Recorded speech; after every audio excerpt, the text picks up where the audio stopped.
Hello, everybody, and welcome to the first episode of my somewhat live problem solving thing. Okay, I don't know what I'm going to call it, but let's just say we call it 30 minutes of problem solving a day. And basically, the whole reason of I'm doing this series is because I know I haven't done that much problem solving in the past few videos, and I also wanted to do something to make myself better at problem solving because I've been getting extremely rusty. Okay, so basically what we're going to be doing is I'm going to give you guys 30 minutes of unedited problem solving footage each day so I get 30 minutes of practice each day, and you guys get to see the problem solving process 30 minutes each day, and you guys also get to interact with me in chat because I'm probably going to be premiering these instead of streaming them because I suck at streaming. We're not doing that, okay?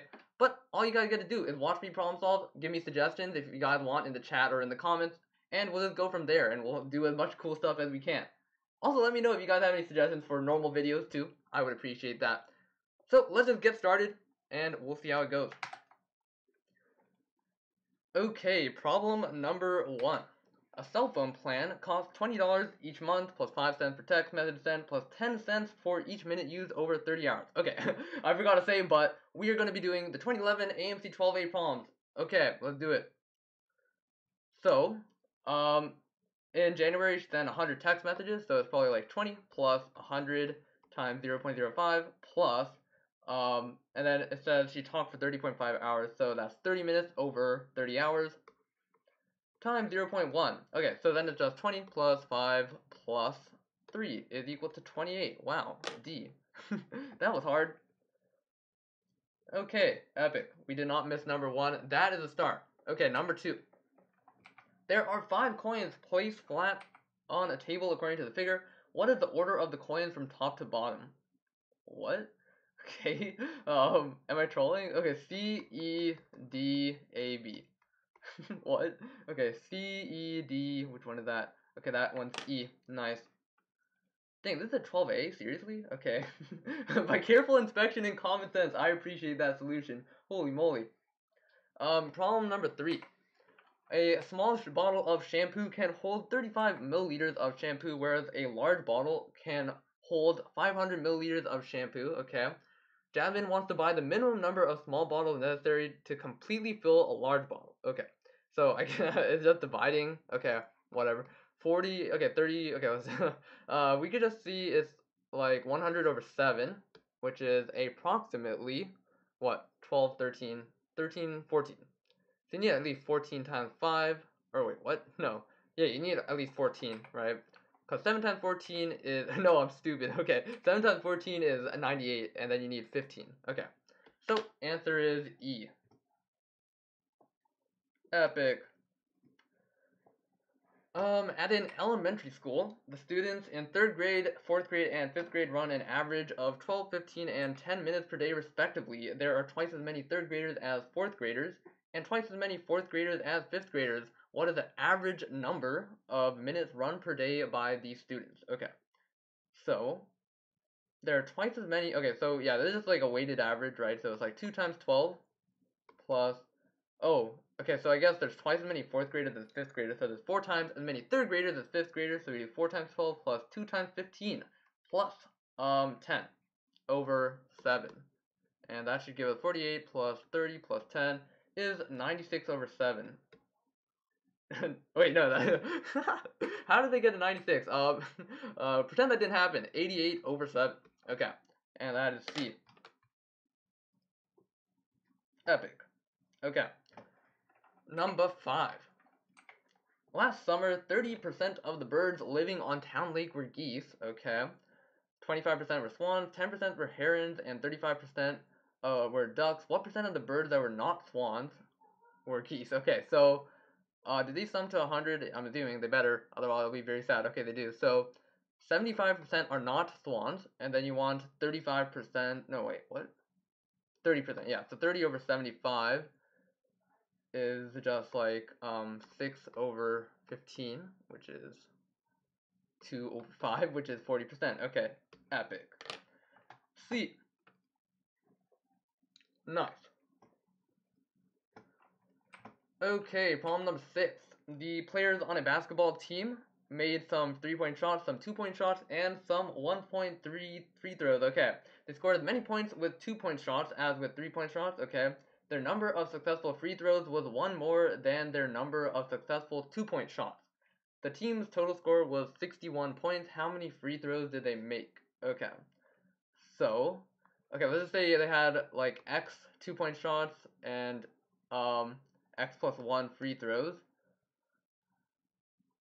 And then they scored as many points with 2-point shots as 3-point shots. So we basically got 2x from 2-point shots, 2x from 3-point shots, and x plus 1 from free throws, right? So we do 61, and then we want to find x plus 1. Remember that. If we get x minus 1, I'm going to be so sad. So we get x is equal to 12, so we need 13. Oh, well, good thing they didn't put 12 as an option, or I might have done that. Okay, so A, 13. Nice. Okay, problem number 7. A majority of 30 students in misdemeanors class bought pencils at the school bookstore. Okay, each of these students bought the same number of pencils, and this number was greater than 1. The cost of a pencil in cents was greater than the number of pencils each student brought, and the total cost of all pencils was 17.71. What was the cost of a pencil in cents? Huh. Dude, I read that, but I did not read it, so I did not know what it said. Okay, hold up. So they bought... What? Okay. The cost of a pencil in cents was greater than the number of... Okay. Oh, so I guess we had a, majority of the 30 students. Okay, so we just need to, like... I am very confused. Let's see. So I guess we just need to factorize this, and then we should be fine. So, how do we do this? It's not... Okay, it's divisible by 11, so let's do that. It'll be 167666111. Okay, so we got 161 times 11. Is 161 divisible by anything? Oh, it is divisible by 7, so we can divide 7, 2, 2, 1, 3. Okay, so it is 23 times 11 times 7. And because it said a majority of 30, we got to take 23 students, right? And the number of cents was greater than the number of pencils. So each student had to buy 7 pencils, and then the cost of each of the pencils has to be 11. Yeah, so B is our answer. Let us check. Hey, very epic. Let's go. Problem number 9. At a twins and triplets convention, there were 9 sets of twins and 6 sets of triplets, all from different families. Each twin shook hands with all the twins except his or her siblings, and with half of the triplets, each triplet shook hands with all triplets except his or her siblings, and with half of the twins. Holy moly. Okay, so with all the twins, so that would be 9 shoes, or what? Oh, oh, that's annoying. Okay, so not with their siblings. So, I guess you have each twin shakes. So there are 18 twins, and each twin shakes with 16 other people, right? And then you divide by 2 because each handshake has like a two-way thing, right? So we're double counting it, and then we want 18 times half 9 9. So the 18 triplets, and half of them is 9. Wait, what is half of the triplets? Or half of the people who are triplets, or half of the sets of the triplets? I'm assuming half of the triplets, because that makes more sense, I think. I think that's right. Okay. Hopefully I'm not trolling. So yeah, divide this by 2. And then each triplet did, so you got 18 times 15, right, over 2. And then, with half of the twins, so that's just like 18 times 9 over 2 again, and that looks kind of nasty. Okay, let's see. So 9 times 16 plus 9 plus 15 plus 9. Okay, and this will give us 31, 40, 49. So 9 times 49 is basically 21 squared is 441. Oh, is there an actual nice combinatorial argument for this? I feel like there is a really nice way to do this, but I think there's the fastest way to do it. Okay, B. Epic. Yeah, is there one? Okay, yeah, they just did it the same way, so I don't think there's any super smart way to do it. Okay. Problem number 10, a pair of standard six-sided die is rolled once. The sum of the numbers rolled determine the diameter of a circle. What is the probability that the numerical value of the area of the circle is less than the numerical value of the circle's circumference? Okay, so the diameter of the circle, the sum of the numbers rolled. Oh, okay. So we get like pi d is the circumference, and then pi d squared over 4 is the area. Okay. What do we got to do here, boys? I need some help. No, I'm kidding. Let's see. So essentially, we just need to figure out. Okay, so sums go from 1 to 12, right?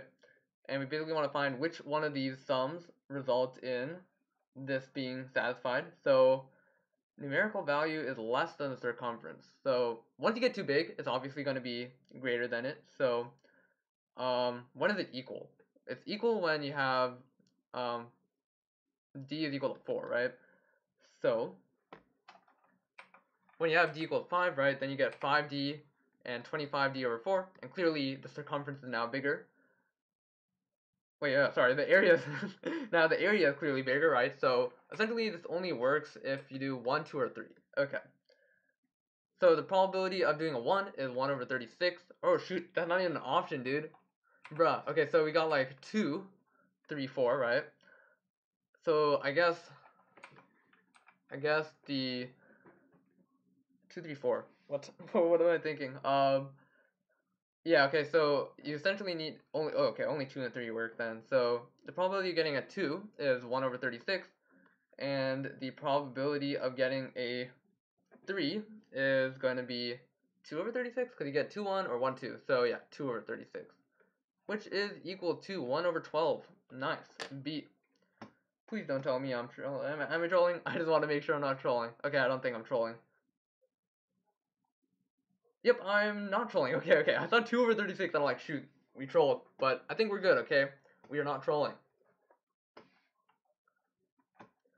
So, now we got problem 11.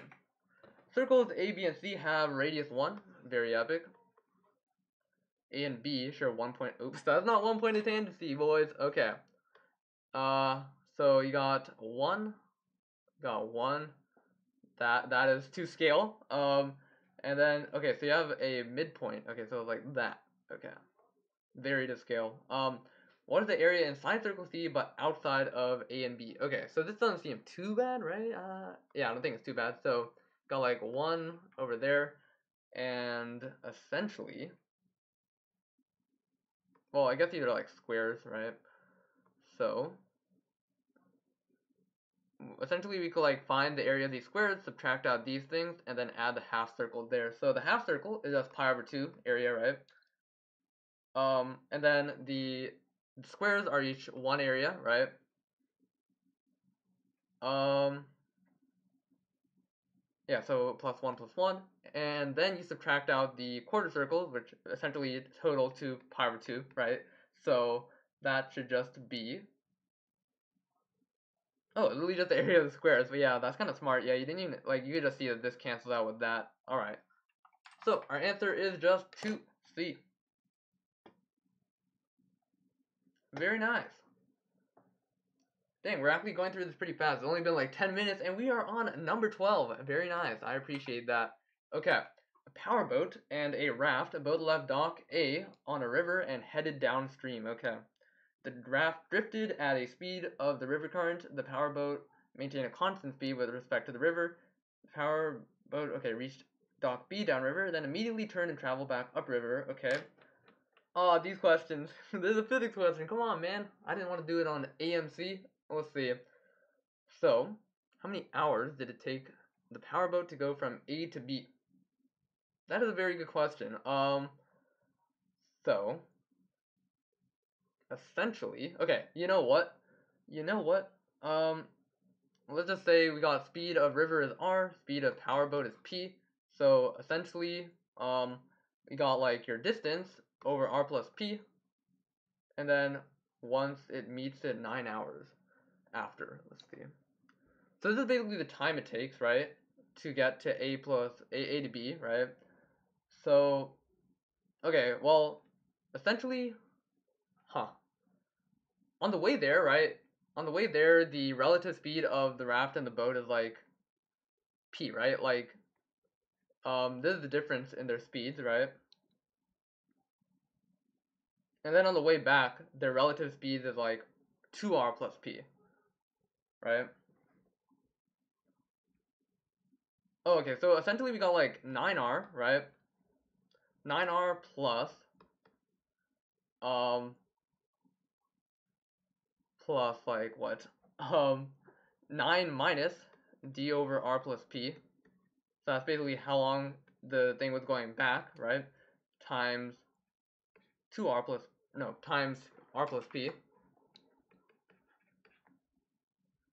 which is the speed of the boat, right? No, the speed of the boat on the way back is like p minus r, right? Yeah, okay. Is equal to d. Okay. So that is kind of nasty. I'm not gonna lie. What the heck? That is, yeah, that's not great. I feel like there's a better way to do this. Let me think.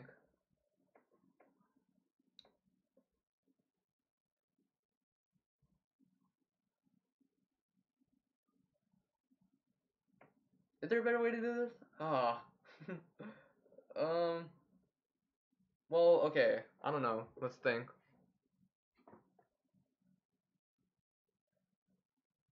Oh, it maintained a constant speed with respect to the river. Oh yeah, okay. No, that's what we were saying before. So this is right. Our equation's right, but I don't know what's the best way to do this. I guess we could write it as a ratio relative to the river. So it could be like r times 1 plus k, or like r times 1 minus k, right? Where p is equal to kr, right? So essentially, we have that it took a d over r times 1 plus k time to get there, right? And then we add in, or then we multiply times r times 1 minus k, right? That's how long it took to, well, okay. So this is how long it took to get down there, and then this is how much time there is left. Okay, so 9 minus that, and then plus the amount of time the raft went, right? So that would be like 9r, right? Is equal to is equal to d, right? So essentially, we get 9 times r times 1 minus k plus 9r. I mean, this is still nasty, right? I feel like there's a really easy way to do this, and I'm just trolling. Hold up. Dang, in the actual thing, I should not spend this much time on it, but I guess that's what we're doing. So we get like 18r. This is right? Yeah. And then 18r minus 9rk, minus d over 1 plus k times 1 minus k is equal to d.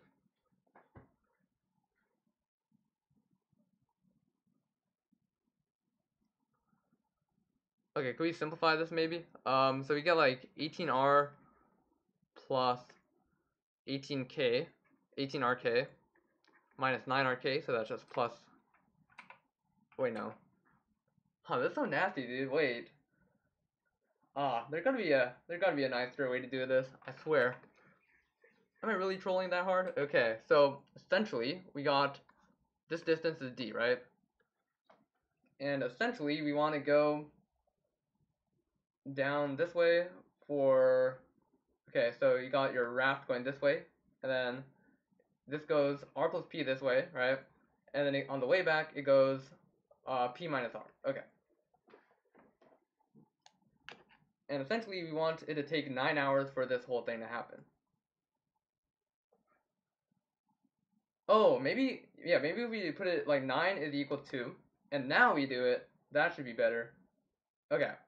So essentially, this is going to be like d over r plus p plus d over the relative speed, which is no. Wait, what? No, this is not gonna work. Ah, god dang. Okay.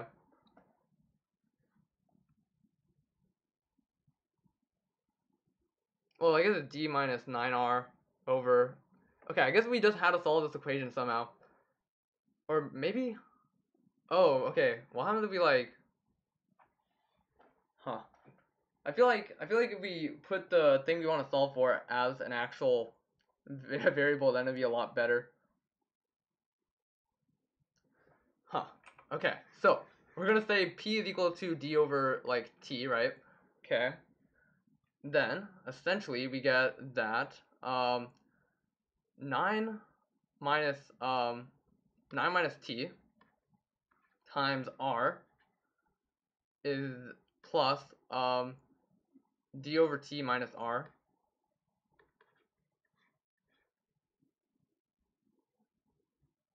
times 9 minus t is equal to, oh, wait, that looks a lot nicer. Okay. There we go.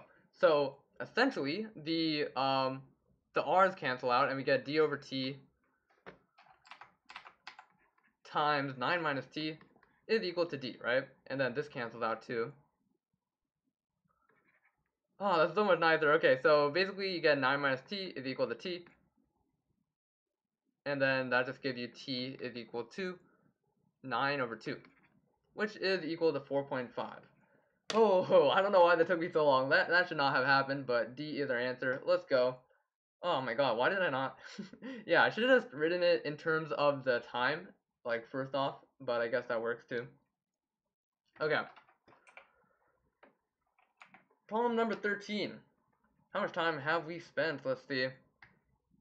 21:54. Okay, we got 10 more minutes of problem solving. Let's do it. Triangle ABC has side lengths 12, 24, and 18. Is that a... that's not... Yeah, that's like 4, 6... Yeah, that's not. So... A line through... Okay, so this, let's just draw a very bad diagram and we should be good. So, 24, 12, 18. That's probably really bad, but it's okay. B, C, A, okay. The line through the incenter of ABC parallel to BC. Okay, so this is the incenter, and we have that, okay. Intersects AB at M and AC at N, okay. What is the perimeter of AMN? Now that is a good question. Let's see. So, we got 12, 18, 24, and we got the perimeter. So, this is pretty easy if we could find this height. Can we find the height easily? I'm assuming so, right? So, what things have 12? So, 5, no.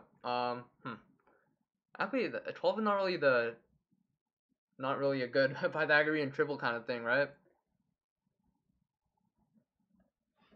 Yeah, I don't think it's on the top of any Pythagorean triple I know. Okay, so that's not gonna work. Let's see. I was thinking of finding the area, but that doesn't seem like it's gonna work too nicely. So this is basically a 4, 6, 8 triangle, which is not anything nice. Let's see, what else can we do? The one thing that I do notice is that like the in radius is gonna be like perpendicular to these, right? So if we're able to find the in radius, then we should be in good shape. Or are we in good shape though? I don't know, cause then we would still need to find like the height.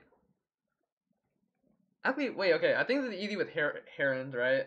Is there, I mean, there's probably an easier way, but I'm just going to use herons because why not? So, essentially, it's going to be semi-perimeter, which is like, we'll just use this and then multiply by 9.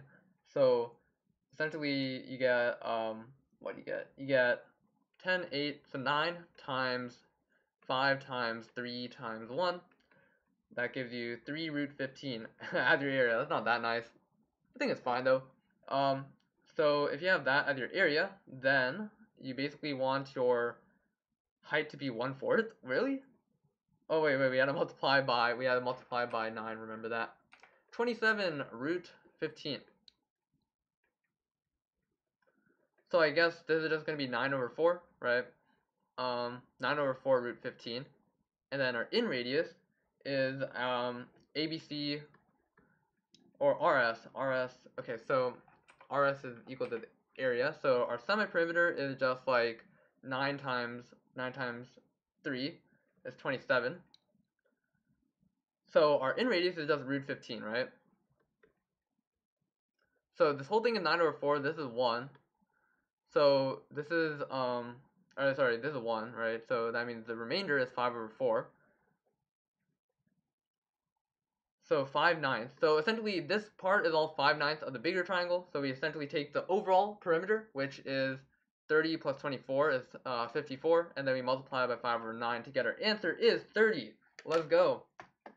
B. Is there... Oh, I guess you could just use angle bisector theorem. That's probably a bit smarter. Okay. Wait, could you? How did they do it? Oh, I see. They got like... They use an isosceles triangle. That would make sense. Okay. Problem number 14. Suppose A and B are single-digit positive integers chosen independently and at random. What is the probability that the point AB lies above the parabola y is equal to ax squared minus bx? Huh, let's see. Independently and at random.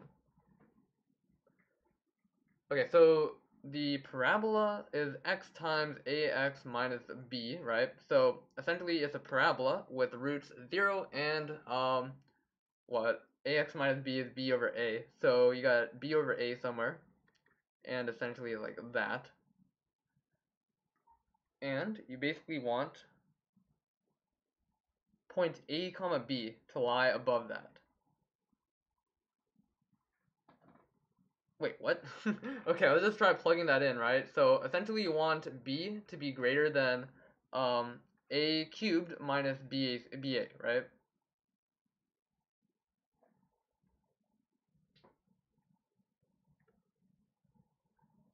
Single digit positive integers, so essentially they are just 1 through 9, right? So let's see. 1 through 9.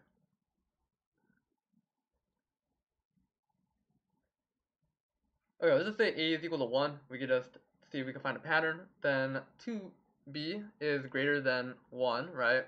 So B is greater than 1/2, in which case everything works, so that's just 9, right? Then, A, okay, so if A is 2, then you get like, okay, why don't we just try solving this? So you get like B is greater than, A cubed over 1 plus A, right? So, if you do 2 cubed, right, you get 8 over 3, which is like between 1 and 2. No, between 2 and 3. I get math, okay, I swear. So if it's between 2 and 3, that means 3 through 9 work, right? So that's 7, right?